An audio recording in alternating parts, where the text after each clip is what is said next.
ಸರ್ಕಾರದ ಆದೇಶದಂತೆ ಲಾಕ್ಡೌನ್ ಆಗಿರುವುದರಿಂದ ಪಿಗ್ಮಿ ಸಂಗ್ರಹಕಾರರ ಜೀವನವು ದುಸ್ತರವಾಗಿದೆ.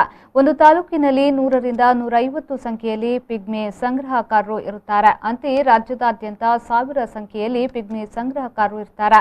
ಲಾಕ್ಡೌನ್ ಆದೇಶದಿಂದಾಗಿ ಪಿಗ್ಮಿ ಸಂಗ್ರಹಣೆ ಸ್ಥಗಿತಗೊಂಡಿದ್ದು, ಪಿಗ್ಮಿ ಸಂಗ್ರಹಣೆ ನೆಚ್ಚಿ ಅದೆಷ್ಟೋ ಜನರು ಜೀವನವನ್ನು ನಡೆಸುತ್ತಿದ್ದರು. ಇವರೆಲ್ಲರ ಜೀವನ ನಡೆಸುವುದು ಕಷ್ಟಕರವಾಗಿದೆ. ಪ್ರತಿಯೊಬ್ಬ ಸಂಗ್ರಹಕಾರನು ಕೂಡ ತಾನು ಸಂಗ್ರಹಿಸಿದ ಹಣವನ್ನು ಬೆಳೆಗೆ ಸಂಬಂಧಪಟ್ಟ ಬ್ಯಾಂಕಿಗೆ ಪಾವತಿಸಿ ತದನಂತರ ಮತ್ತೆ ಸಂಗ್ರಹಣೆ ಶುರು ಮಾಡಬೇಕು. ಹೀಗಿರುವಾಗ ನಮಗೆ ಬೇರೆ ಯಾವುದೇ ಉದ್ಯೋಗ ಮಾಡಲಾಗುವುದಿಲ್ಲ ಹಾಗೂ ಬೇರೆ ಯಾವುದೇ ಆದಾಯವೂ ಇರುವುದಿಲ್ಲ. ಕಳೆದ ಬಾರಿಯಂತೆ ಈ ಬಾರಿಯೂ ಕೂಡ ಲಾಕ್ಡೌನ್ನಿಂದಾಗಿ ಜೀವನ ಹೈರಾಣಾಗಿ ಹೋಗಿದೆ ಎಂದು ಕುಂದಾಪುರ ತಾಲೂಕು ನಿತ್ಯನಿಧಿ ಸಂಗ್ರಹಕಾರರ ಸಂಘದ ಅಧ್ಯಕ್ಷರಾದ ಆನಂದ್ ಮಡಿವಾಳ್ ಹೇಳಿದರು. ಸರ್ಕಾರದ ಆದೇಶದಂತೆ ರಾಜ್ಯಾದ್ಯಂತ ಕಳೆದ ವರ್ಷ ಸತತವಾಗಿ 2.5 ತಿಂಗಳು ಲಾಕ್ಡೌನ್ ಆಗಿರುತ್ತದೆ ಹಾಗೂ ಈ ವರ್ಷವೂ ಕೂಡ 1 ತಿಂಗಳಿಂದ ಲಾಕ್ಡೌನ್ ಆಗಿರುತ್ತದೆ. ಇನ್ನು ಎಷ್ಟು ದಿನದವರೆಗೂ ಲಾಕ್ಡೌನ್ ಇರುತ್ತದೋ ಗೊತ್ತಿಲ್ಲ. ಆದ್ದರಿಂದ ಪಿಗ್ಮಿ ಸಂಗ್ರಹಣೆ ಸ್ಥಗಿತಗೊಂಡಿದೆ. ನಮ್ಮ ಪಿಗ್ಮಿ ಸಂಗ್ರಾಹಕರ ಜೀವನ ನಡೆಸುವುದು ತುಂಬ ಕಷ್ಟಕರವಾಗಿದೆ.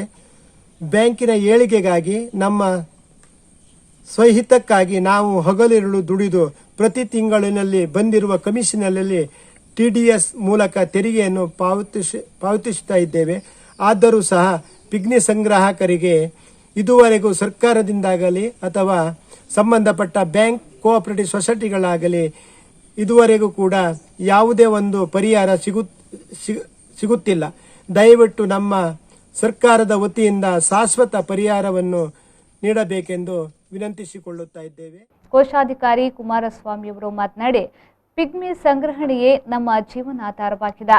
ಲಾಕ್ಡೌನ್ ಸಮಯದಲ್ಲಿ ಪಿಗ್ಮಿ ಸಂಗ್ರಹಣೆ ಇಲ್ಲದೆ ತಮ್ಮ ಜೀವನವನ್ನು ರೂಪಿಸಿಕೊಳ್ಳಲು ತುಂಬಾ ಕಷ್ಟಕರವಾಗುತ್ತಿದೆ ಎಂದು ಹೇಳುತ್ತಾರೆ.